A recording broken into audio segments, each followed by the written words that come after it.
Well, hello and good morning. Yes, it's me, Kenny Polcari, your host of the party, and today is December 4th, 2024. And here are the things that you need to know to get your day started. Well, you got to ask, are investors getting a little bit antsy?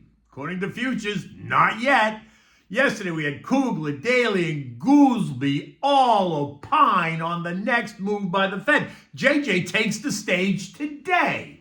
Bonds sold off, yields went up, oil pierces $70, and gold remains flat. France is on the verge of a government crisis. There's a no confidence vote taking place today. And what do we have for dinner? Well, it is Christmas. I told you this. We're going to do the Feast of the Seven Fishes. Today is recipe one, the linguine and clam sauce, right? We'll get to that in a moment.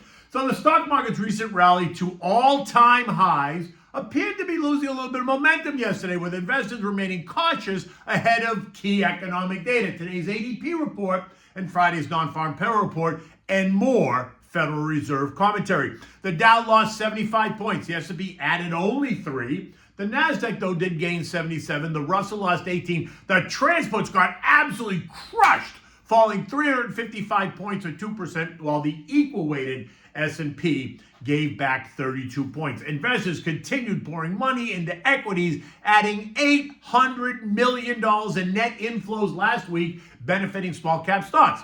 Like the Russell 2000 SMIDs, right? Small and mid caps, it's up 20% year to date, with analysts telling us that this sector shows promising strength, resulting in future gains next year. Today, it's all about Fed Chair's J.J. Powell's remarks. Yesterday, it was Fed Governor Adriana Coogler, San Fran's Mary Daly, and Chicago's Austan Goolsbee. Now, Coogler kept it just as I suggested. She, too, is sitting on the fence. But my sense is that, well, she was leaning right in one remark, right, being hawkish, saying that while inflation appears to be on a sustainable path, policy is not on a preset course. At the same time, she also said that she views the recent elevated inflation readings, that's good, she acknowledges that, as partly stemming from seasonal and one-off factors that are not fully accounted for in the data. And to me, that leans a little bit left, which is dovish. So where is she, right? She's sitting right on the fence. Just another Fed member that refuses to say it like it is, like the way you and I see it every day. Then we heard from San Fran's Mary Daly. She was on Fox Business. Eddie Lawrence interviewed her in L.A., and she also went on to say that inflation is moving down and prices are lower. Clearly, that's a misstatement. While inflation is down, it is still rising 3% year over year, on top of the 20% increase in prices that we saw during the Biden's time in the White House. I emphasized this very point and called Daly out on Coast to Coast with Neil Cavuto on Fox Business. You can find the clip on my Twitter. It's also in my written blog. You can click on the link and you can see the interview. And then we got Austan Goolsbee. Right? Now, he did just as I suggested. He sees rates coming down a fair amount. Of course he does. He's ready to slash and burn. He went on to say that if we really wanted prices to come down, then the Fed would have to keep rates here or raise them and cause the economy to go into a recession. And his voice began to crack. He got all nervous. Clearly, he doesn't want that, right? His idea is to slash and burn rates, which will stimulate the economy, which will stimulate inflation, but it will, in his mind, also stimulate wage growth that will be faster than inflation. And to that, I'd say, okay, how'd that work out in 1979 when the Fed ran with your idea and prematurely cut rates thinking wages would outpace any increase in inflation? Go ahead, ask any baby boomer. I dare you to ask any baby boomer. Now, I don't expect him to really know. Why? Because he was 10 years old in 1979. He was born on August 18th, 1969. He was in 5th grade. But here we go, Austin. Econ 101. Inflation surged to 12.5% and unemployment hit 10.8%. And that forced Fed Chair Polly Volcker to jam interest rates to 21% to stop the stupidity. Only because they should never have cut rates when they did. And yes, the country went into a 2-year deep recession. It wasn't pretty, but guess what else happened? Prices actually came down. And then on August 17, 1982, Powell announced a 10% cut in rates, which is equal to 2 percentage points, going from 21% to 19%. And that ignited the greatest bull market that the world has ever seen. I was on the floor of the New York Stock Exchange that day. I was 19 years old. I can still feel the sweat running down my back when I think of it. The Dow surged by 4.5%, which was 35 points. Then the Dow was trading at 798. Today, that would be 2,011 points, right? Trading volume quadrupled to 138 million shares. Again, today, that would be 36 billion shares. And then rates came down to the 4 to 6% range over the next 2 years, and boom. The country and the world enjoyed a 25-year era of prosperity and wealth generation. Now, note what I said. Rates came down to the 4 to 6% range. And where are we today? Oh, wow, 4.5 to 4.75. So rates are not usurious, nor are they restrictive when you look at history. 8% rates would be restrictive and 10% rates would be usurious. So stop the whining. Now, economic indicators like the JOLTS report suggested that the labor demand is rising. Not what the Fed wants to see as they go into their meeting, which is critical as they evaluate the next move on interest rates. Today's going to bring us the latest ADP employment report. Expectations for 150,000 new jobs, along with services PMIs for both the S&P and the ISM, and both are expected again to be in expansionary territory. In addition, we're going to get factory orders and durable goods orders. Friday brings us the latest NFP report. You know this, the expectations for 200,000 new jobs with unemployment to remain at 4.1%. So sit tight because that's going to be the catalyst for the Fed's next move. Bonds got sold yesterday, the TLT and TLH down 0.9 and 0.7% respectively, and that sent 2-year yields up to 4.18% and the 10-year back to 4.25%. Remember what I said? We're going to see 4.5 on the 10-year before we see 4%. Oil prices edged up, and amid U.S. sanctions and OPEC plus developments, their meeting is tomorrow, and this morning it's up another 25 cents at $7.20 a barrel, piercing the trendline resistance at 69.86 and about to pierce intermediate-term resistance at $70.77. All while gold remains steady ahead of the upcoming Fed decisions. This morning, gold is down 50 cents at 26.67, exactly where it was yesterday morning. So it really hasn't done anything. Investors are trying to balance their optimism about the robust economy and expected earnings growth in the new year against domestic policy decisions, geopolitical risks, and potential Fed policy shifts. My guess is that the ongoing mixed economic signals, confused FOMC members, mixed market sentiment, and all the repositioning into year-end and ahead of the coming new year are beginning to raise some concerns for some investors about potential volatility, which the VIX is not confirming just yet. It remains in the no-fear zone down at 1310, well below all three trend lines and well below the September, October, and November highs of 24-ish. Which, by the way, would be an 84% spike in fear if it went there. And if we did, you can expect that the market's going to back off. I'd say anywhere between 5 to 10%, just because I think it's extended. U.S. futures this morning are up again in what continues to be an amazing reaction to the data and the chatter. Dow futures up 200 points. S&P's up 15. NASDAQ up 138, while the Russell is ahead by 2.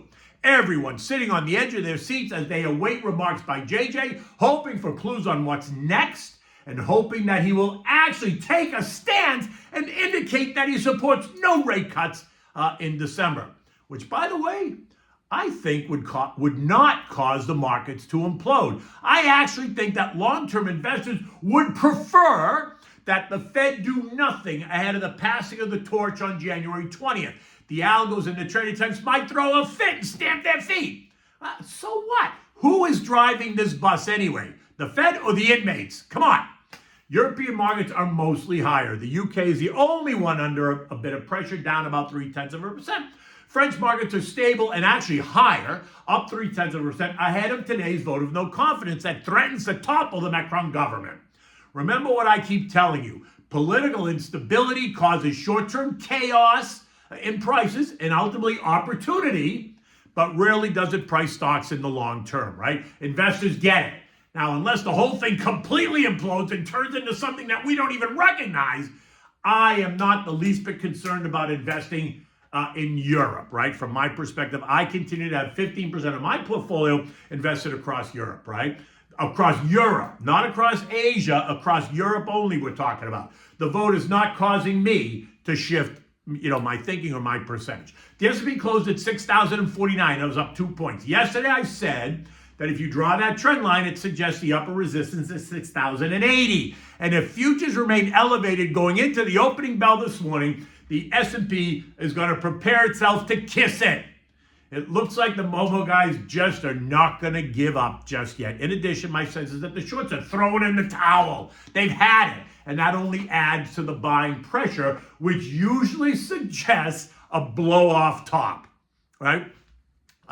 Listen, if you want to get a hold of me, you can go to my written piece. There's a link in there to my website. Put KP in the message box when you send me a message.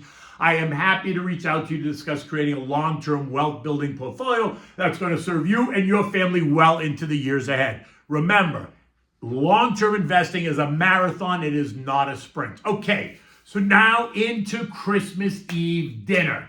Right? I told you that it's December. Christmas is only 21 days away. So it's time for me to revisit the Feast of the Seven Fishes, an Italian tradition on Christmas Eve. Now, the Feast of the Seven Fishes is an Italian-American Christmas Eve tradition rooted in Catholicism and Italian culinary heritage. Its origins are tied to La Viglia, the Italian celebration of Christmas Eve, which involves a meatless meal in observance of the Catholic practice of abstinence from meat on the holy days. The number 7 has religious significance, symbolizing completion and perfection in the Bible. It could also relate to the 7 sacraments or the 7 days of creation. Either way, it is what it is. So here we go. Here it is, linguine clam sauce. This is recipe number 1 for the Feast of the Seven Fishes in my Italian household. So you start with the clams. A couple of dozen or so should do nicely in the shell. But again, it depends on how many people you're cooking for. Wash them thoroughly. Make sure to remove any sand out of the shell. Now you're going to drain those, set them aside. In a saucepan, you're going to heat up some olive oil. You're going to add sliced and crushed garlic. Saute it around until it's got a nice golden hue. Now you're going to add in the big sliced white onions, like 2 of them, big nice white ones, and let them saute with the garlic until they soften. 10 minutes, 12 minutes, whatever it is. Now you're going to add the clams. You're going to add, season with salt and pepper, a splash or 2 of white wine, Pinot Grigio Santa Marita, and a bottle of clam juice. Cover it. Reduce the heat to medium. Continue to move the clams around to get them to open up. If you need a little bit more juice, feel free to add another bottle of the clam juice. At this time now, once the clams are open, remove some of the clams from the shell and put the clam back in the sauce and just discard the shell. But you want to keep some of the shells in the sauce for the presentation that is about to come. Now, put the linguine in the pot of boiling salted water. Cook that for 8 to 10 minutes. Remember, you want it al dente. You want to strain that. You're always going to reserve a cupful of the mugful of the pasta water, which are tears of the gods. Return the pasta to the pot. Add back about a half of the mug of the water just to remoisten. Toss it. Wait a minute or 2. Let the pasta absorb it. Then add the clams and some clam sauce. Toss it to serve immediately in warm bowls. You should have grated Romano cheese available on the table for your guests. Although some Italians would cringe at the thought of putting cheese on a fish dish, I gotta tell you, this is delicious. Now, enjoy this with, you can enjoy this with some sliced Italian garlic bread and a glass of white wine. Nothing fruity. You know me, always my favorite, the Pinot Grigio Santa Margherita, as I find that it complements the sweet taste of the clams. The dish should take you no more than 40 minutes or so start to finish. If you want, you can also find a video of me cooking this dish on my YouTube channel. I actually put it at the bottom of my written blog, so if you go to my Twitter, go scroll down, find the article. It's pinned at the top of my feed. Scroll all the way down, and you'll see the video of me cooking this dish, walking you through the process of cooking this dish in that video. In any event, it is a gorgeous day here in South Florida. About 72 degrees out. The sun is out. There's no clouds in the sky. Typical Floridians are thinking, oh my God, it's so cold. I think it is gorgeous. In any event, until tomorrow, take good care.